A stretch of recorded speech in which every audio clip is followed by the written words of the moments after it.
Now that Tesla has launched their Robotaxi service and it's now in operation and ongoing, they'll be ramping it slowly at first, but soon rapidly to scale. Tesla's estimated to have around 35 cars on the road right now, but there are spy shots found of more driverless robotaxis being tested on the highway outside of the current geofenced area. So while on day one, the serviceable area is only half of what Waymo's doing, there are hints this will scale faster than we expect. Today, we'll review when to expect an update on the full self-driving software that will take it to the next level, how many cars Tesla will likely have on the roads over the next few months and by next year. I have no doubts at this point, Tesla has won and it will be the biggest winner. We got Cern Basher here with us today. Cern is a chartered financial analyst. He's running his own investment advisory firm called BrilliantAdvice.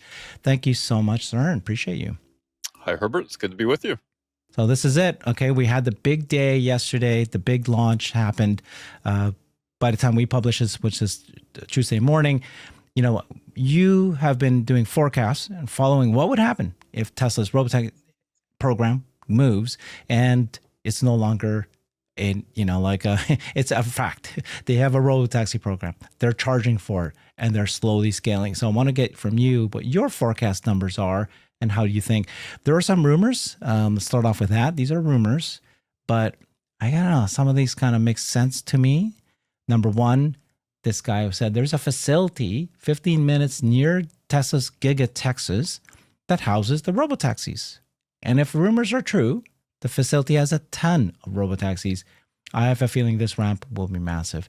So that makes sense that there's some sort of, facility out there. Maybe it doesn't have to be outside of Giga, Texas. It can certainly be in Giga, Texas, but they're housing it. They don't have to do anything to it. They're just, putting the labels on it. And then Lincoln found this. There was another rumor here that numerous Robotaxis were spotted without a driver on the highway outside of the geofenced area. So they can scale faster than we expect. What do you think about these rumors?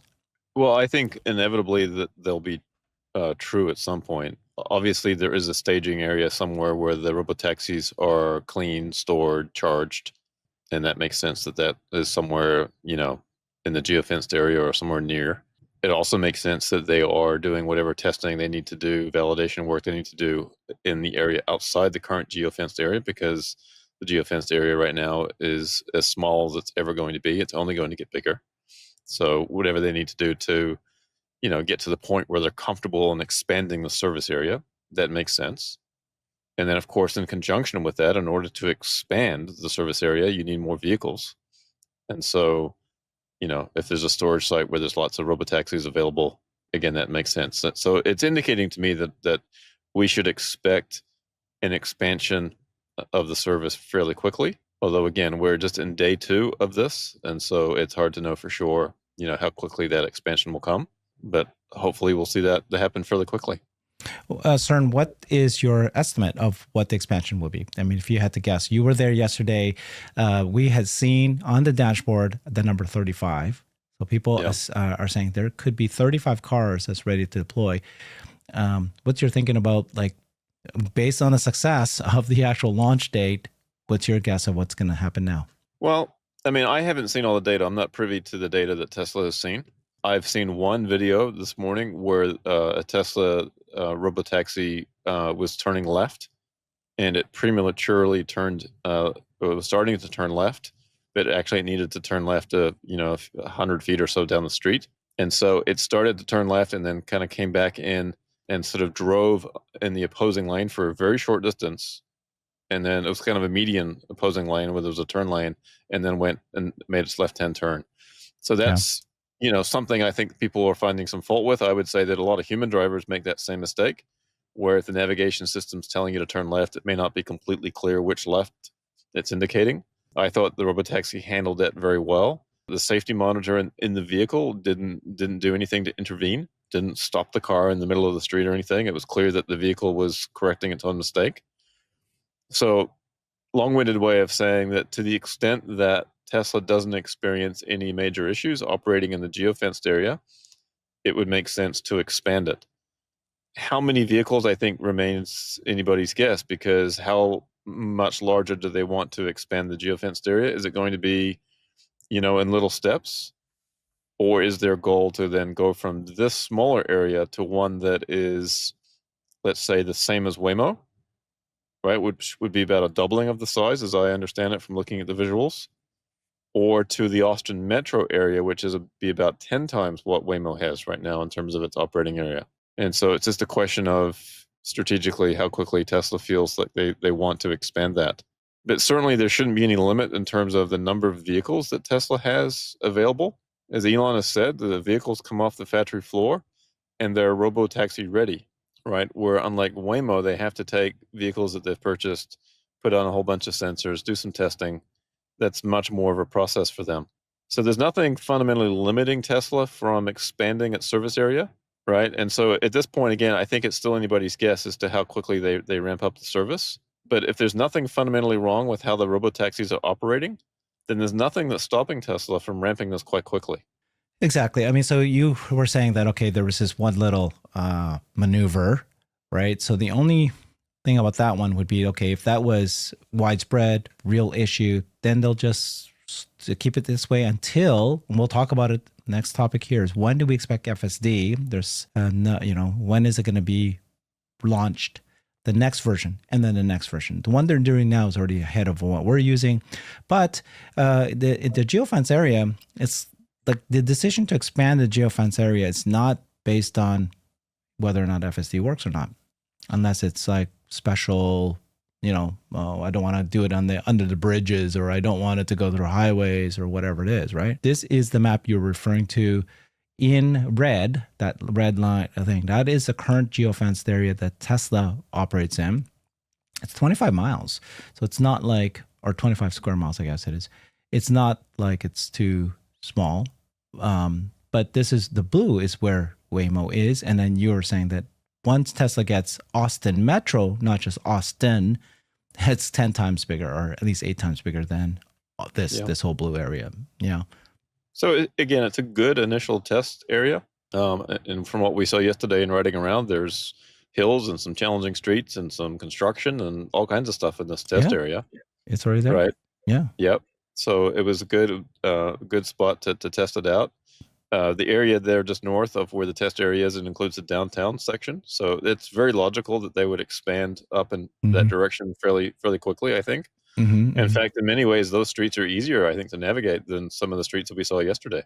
More grid cities, grid kind of cities. All right. Well, I think that they're going to grow it fast. They're now offering this to more and more people. It is still a, like invite only scenario. So I don't think they're going to expand geography quite yet. They're going to just keep expanding who gets to use it. But they actually launched this. This is a website that you can now go to, a new Robotaxi website, tesla.com/Robotaxi. That's what they call it. They're calling it Robotaxi, where you can sign up to be among the first to take an autonomous ride in a Model Y when the service launches near you. So doesn't that tell you now, right? That tells you that they're ready to expand this, get lists of people. And so this will, be invite only for a little bit longer, but then they'll expand it.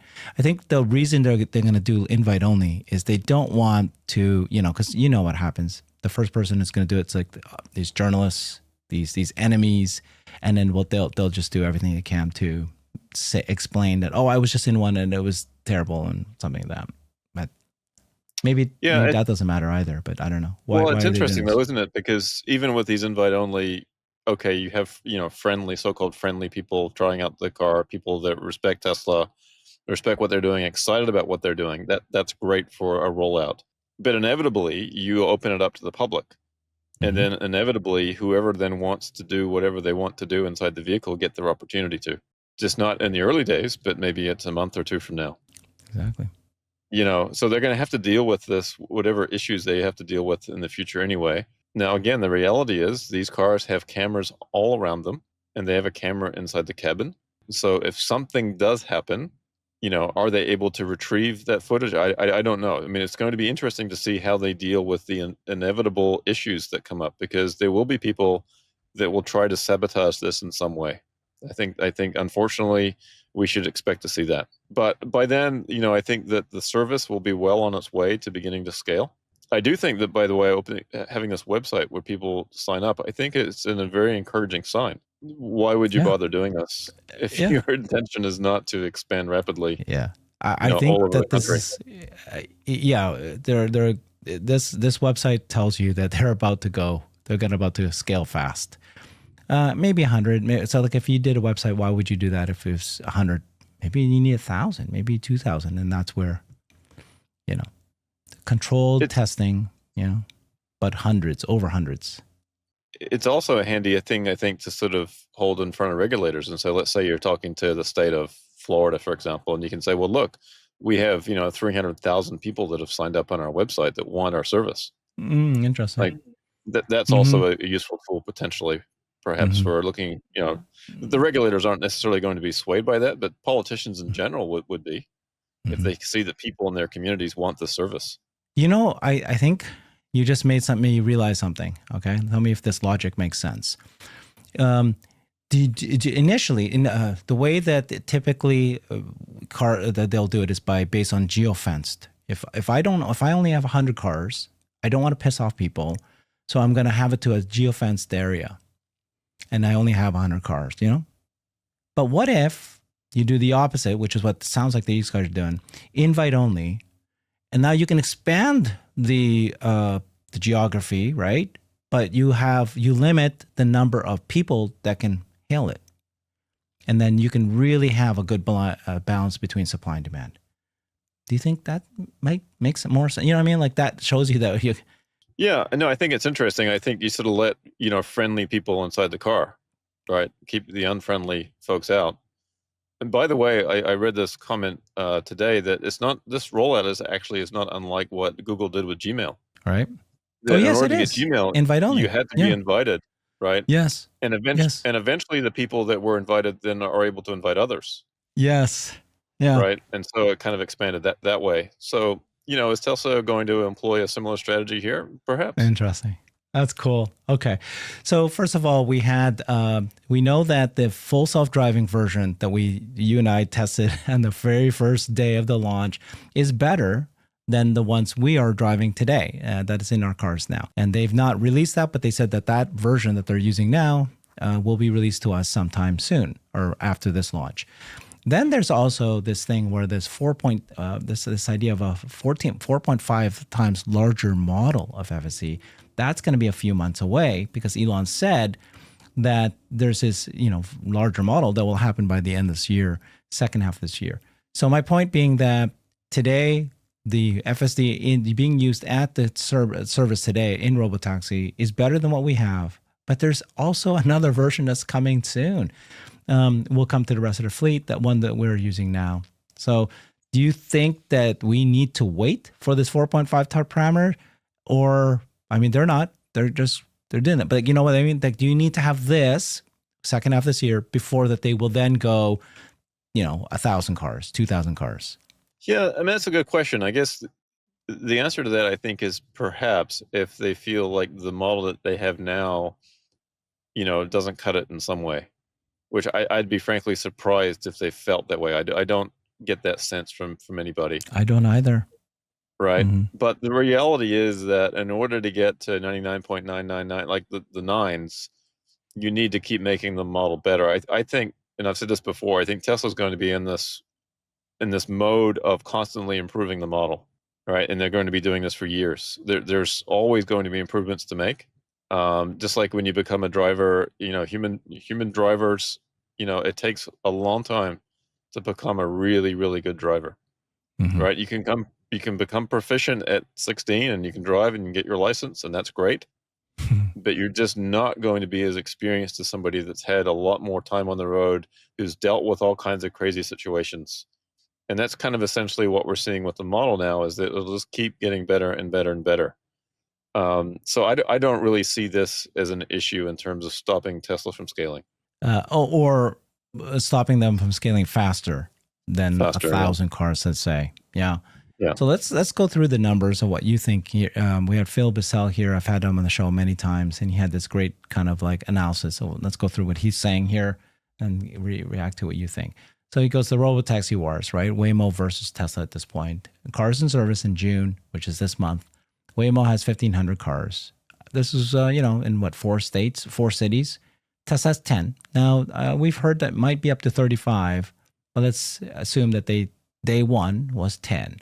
Waymo says they will have 3,500 by 2026, right? They're going to add 2,000 more cars.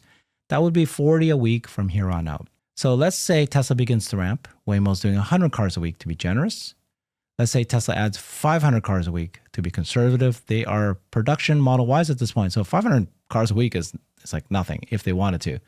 So at that rate, after 1 year, Tesla will have 26,000 cars, Waymo 6,000 cars. First of all, let's stop with that. I've seen this number, 26,000 cars. I think even Dan Ives of Wedbush Securities, I heard they were saying around 25,000 cars next year. Is that conservative? Is that optimistic? What is your thinking about this ramp up here? Yeah, I mean, it's probably kind of in the middle of the road. I think that you could come up with a more conservative number than this. First of all, how many cities are they going to be operating in over this time period? Mm-hmm. Right. And then you kind of build it up from there. And so how many vehicles do you need per city, right, in order to sort of capture the rideshare market and perhaps even go beyond? I take Elon at his word, where he talks about, unlocking the fleet value, aggressively expanding. I think they want to do this, as quickly as possible. Again, I'm not familiar with what issues that they might be dealing with internally right now that they may feel like they can't scale rapidly. But to the extent that they feel like FSD is performing very well, if they're at that spot, then there's nothing stopping them from scaling other than, the approval process that they need for any given city. Now, what is interesting about that, let's say the approvals that you need for, just pick a city, Los Angeles, somehow is slowing things down there. Well, you could still saturate Austin. You could destroy rideshare in the city, right? If you want to. So on one hand, from a profit maximization standpoint, you kind of want them to expand to as many cities as possible and capture their share of the rideshare market as they add vehicles. But from just a pure sort of domination strategy of showing what's possible with Robotaxi, taking Austin and making an example out of Austin, right, and saturating the city with Robotaxis would be also what's the number though? Model. What's the number in Austin? Is it 2,000? Is it 5,000? Is it 10,000? Yeah, how many Waymos are in Austin? About 300. Is that what we understand the number to be? And then how many Ubers are there and Lyfts? Let's say there's 3,000 vehicles in the city. I don't know if that's the number or not. Tesla could easily get there. Yeah. Right. In a week or two if they wanted to. Right. They could probably have that many vehicles on the road. Let's say in a month or two. And then the question is then to go beyond that. And so even before they get to the same number of vehicles that Uber or Lyft and Waymo have, that they could make a significant dent in the way rideshare operates in the city and basically destroy the competition very, very quickly. It doesn't take much. Yeah. I mean, there's so many ways of Tesla really, I don't think that their goal is to destroy the competition. Their goal is to offer something. In process of that, they will. But my point is that they have so much money. Tesla, if they really want to destroy it, they can do a price war. And if they really did a price war, then offer some ridiculous, it's only going to be $2 a mile, no matter what. There's no surge pricing. Uber, Lyft will have to respond. They don't have the money in their bank accounts. Maybe Waymo owned by Google will say, sure, I'll throw in 10 billion. I'll lose a couple billion a year more than I am now. They're losing 2 billion a year now. But here's the really interesting thing, Herbert. Let's say that there were some regulatory roadblocks in other places. Let's say that Texas, for argument's sake, is the only state where Tesla is allowed to operate right now for whatever reason. And I don't believe that to be true, but let's just say it is. Okay? So you expand into every city into Texas. Right. And let's say there's roadblocks stopping them from going beyond Texas. Then at that point you say, okay, let's make an example out of Texas and show what is possible in this state. Let's dominate rideshare. Let's destroy the competition. Let's bring the cost of the rides down. Let's show everybody what the future looks like for Robotaxi once we get to scale. Then at that point, everybody in every other state is saying, why do we have to pay $3, $4, $5 a mile for Ubers when the people in Texas are paying $1? Yeah. Right? And that's when you get a lot of political pressure pushing the other way and saying, we want this in our state. Why do people in Texas get to enjoy this? Yeah. And we're stuck with these high cost options. Like there would be a big political backlash. God, I can see If that. Tesla finds itself in that position because they're being Yeah. stymied elsewhere, they could turn that on its head and show everybody what the future really looks like. Well, that's not what's going to happen. We know that No, there's going to be hopefully many not. options. I think it's the opposite, as you and I have been saying. It's going to be cities begging Tesla, please come to us next. Yeah. But I okay. guess just a further point to that, Herbert, the 26,000 vehicle number, Yeah. they could all be in one state. They could all be in Texas if Right. needed. Well, I think Right. 10,000. Right. 10,000 is like a city of Chicago. You need. That's to serve the current rideshare market. Yeah. But what I'm talking about is going beyond that, where now you're bringing the cost down so that it's not just rideshare that you're disrupting. Oh my God. Okay, wait. I Auto got ownership, you. right? I You're see. starting to disrupt rental cars. You're starting to Ownership, disrupt rental cars, public transportation. business transportation, trucking, or no, well, not trucking, because you need the trailer. And But then, yeah. And then you get to the point you've got so many vehicles that now you can tackle the whole delivery opportunity as well, because My you've got God. vehicles everywhere. Yeah. I mean, Right. like bus and public transportation costs the city so much money to that infrastructure, and it doesn't work. But it's the whole point is that you can get a ride for $2 to go from all over the place. So it democratizes travel, right? If this is so, it's like what happened to New York when you have like taxis everywhere. And then people decided, well, I'm not going to buy a car and I can't find parking anyways because it's already overloaded. I don't have to pay for parking, expensive parking. Taxis are so expensive but imagine if taxis were like, all right, $2 a mile or whatever. Right? And they can do that and still make money and just focus on one state and just look, this is what's going to look like. That's right. Okay. So, but 26,000 cars next year. Yeah, I guess so. Right? It's like, absolutely. It's achievable. Again, the limiting factor for me is, where does Tesla feel that FSD is? Is it ready to expand aggressively? Right, because it's a lot easier to deal with problems if your fleet's 100 vehicles than if it's 100,000. It's just so that they need to get to the levels of comfort that they need in order to say, okay, we're ready to scale to the next level. Yeah. So I actually think I'm still at the stage where it's going to be 100 cars, right? 1,000 cars, and then at that point, why does it need to be 5,000 cars or 10,000 cars? Like, if you can do 1,000 cars, like there's that magic number of once you can do 1,000 cars, you could do 26,000 cars. Like that jump, because you need to have no obviously the remote drivers, the dashboard, the app, the payment, but that's done. That's scaling that is easy. It's the hard part is basically just like you said, like if the more cars, the more miles, the more potential for an accident. Yeah. Again, the march of 9. So if it's 0.99, then a certain percentage of the vehicles has a problem. But so by 1,000 cars by the end of this year, but by the end of this year, we'll have FSD 4.14. Yeah. And then, but if the FSD is at the point, what's the difference between 1,000 and 20,000? Yeah. Again, though, it's just how many issues do you want to deal with, right? So if this site's 99%, right? So it's 1 out of 100 miles, 1,000 miles, you've got a problem, right? Yeah. And then if FSD improves, so now that it's 99.9, now that allows you to scale 10x and still have the same number of issues.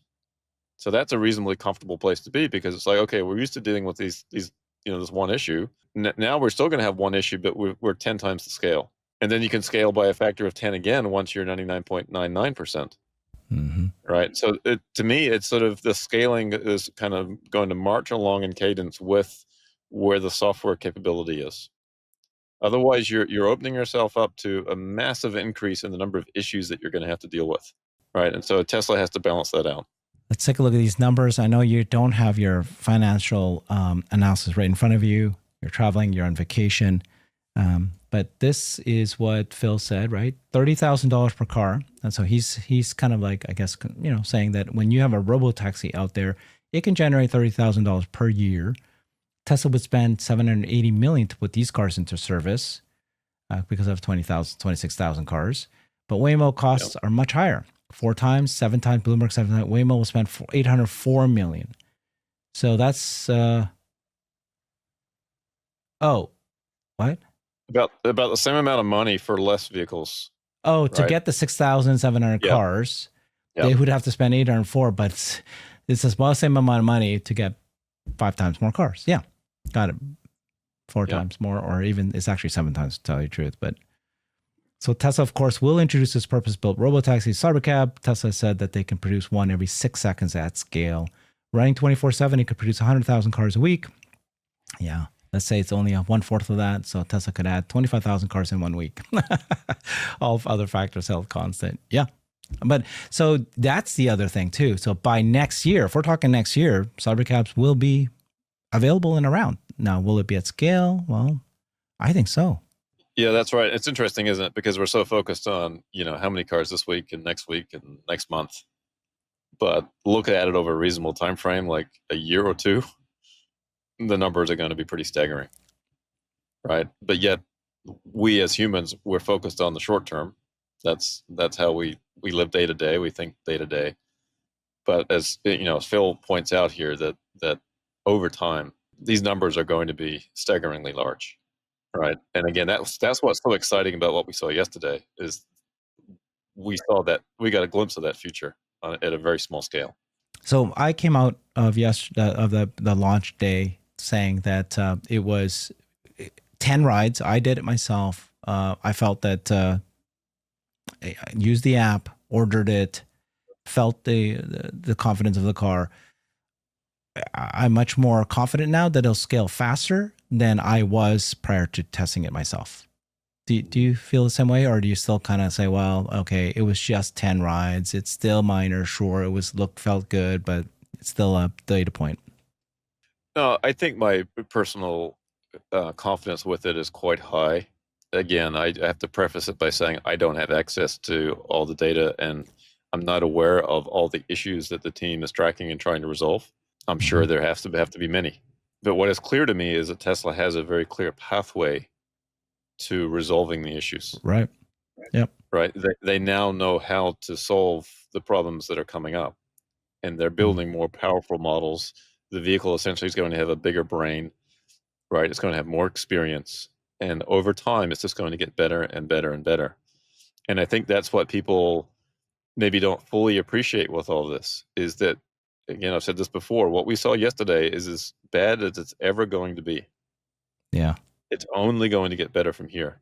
And it may well get exponentially better. And if it gets exponentially better, then Tesla will be able to exponentially grow the fleet, which is what we expect. Oh, okay. Final point is that, I was very, very skeptical that this idea that you can just add my car to the, not Tesla owned cars, but customer cars. And, now you're after experiencing it. Yeah, I know that's I don't know why not. I was very skeptical that it would happen. I think Elon said it will happen the second half of next year. And even then I was a little bit more skeptical. But at this point it's like, yeah, my car can do this. There's no difference between my car and this car that we took yesterday. Zero difference. Like there's no special thing that they added to it except for the label Robotaxi, right? That's it. Yeah, and it's interesting too. There's a lot of people that say, "Well, I don't want people, making a mess of my vehicle." Well, Tesla will know exactly who was in your car. Now, accidents will happen. Oh, right, and people will spill their coffee, and there'll be food and stuff left on the seats and all that. But the cars are able to be cleaned, right? So, to me, it's not the end of the world. But if somebody maliciously does, makes a mess or damages the vehicle, Tesla will know exactly who that is. Yeah. So that's a pretty good place to be in terms of giving people some comfort that, hey, if you give us your vehicle to put in the network, it'll come back clean. And if it doesn't, we know who did it, and we'll make you whole. Well, I think that's what they would have to have settled, and that they haven't figured that out, or they have plans for it, but they haven't set that up, and that's why it'll take a year. Yep. Like the cleaning. Right now, all these robotaxis go home at night. They get charged manually. They will be They'll be cleaned manually. But by Yeah. next year, their robotaxis will be wireless, wireless, and they'll be automated cleaning maybe, and that could slow down their growth of how many of them they'll want to do that. But then our cars needs to have the automated cleaning set up before we can add it. Or they pay me so much money that I'll have to accept the fact that just like a Turo, you're just like a Turo, you're willing to clean it yourself and you get that crap. And so you only have the people that are willing to have dirty cars to put it in. But if you're being paid a lot of money, you'll go, sure. Some people will say yes. And then once they have the automated, you might receive more of the revenue if you clean it yourself and charge it yourself. Yeah. But if you want Tesla to clean it and charge it, then Tesla will take more of the revenue for that. There you go. That's the other option. Right. Is they just maybe that's why they won't want to do 30,000 cars quite yet. But yeah, there's definitely some scaling issues, I guess, in the cleaning operations and that kind of thing. But again, that's not a huge hurdle. That can be dealt with pretty easily. That's right. Yeah. That's right. Thank you so much, Cern. Appreciate that. This is fun. Everything you've forecasted is coming true now that this launch is actually happened. It's no longer this potential, what if, right? Story. This is not a story stock anymore. This is an actual product. They're actually making money now. And now we can just follow through scale. And now our debate is what we just did today. How fast will they scale? When will they scale? And how quickly they can do it. So thank you, Cern. Appreciate you. This is the fun part. This is the fun part that we get to witness now going forward. Yeah. Follow Cern at his website, BrilliantAdvice.net. Thanks, everybody. Thanks, Herbert. I've created a website that is the most comprehensive resource for the Tesla investor. Please check it out. Simply go to my website at herbertong.com.